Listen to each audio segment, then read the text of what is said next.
भारतीय सेनार ऑपरेशन सिंदूर माध्यम सफलता पर सारा देश में खुशीर लहरी खेल जाइछि। भारतीय सेनार मनोबल वृद्धि तथा पराक्रम को स्मरणीय उद्देश्य आज बौद्ध ठारे पराक्रम बाइक शोभायात्रा अनुष्ठित होइछि।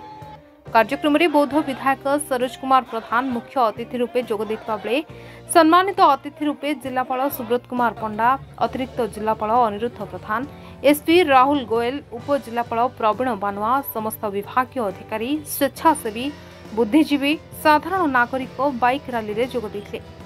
बौद्ध जिलापाल कार्यालय ठारू महानदी सेतु छक दे एनएससी छक, जामु छक दे जिला संग्रहालय ठारे समापन होइतला।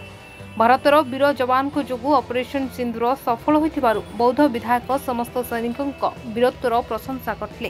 देखंतु ऑपरेशन सिंदूर पराक्रम ए रैली रे सारा भारत हमर सैनिक मानकर मनोबल बढ़ेबा संगे संगे हमर एकता आउ आमे ये जो अहिंसा अच्छी विशेष करी आपण देखिथिबे वर्तमान सारा देश रे जो आतंकवादी माने आतंक सृष्टि करछन्ती ता विरुद्ध रे हमर सैनिक माने लड़ाई करछन्ती। आमे ताकर संगे अछु।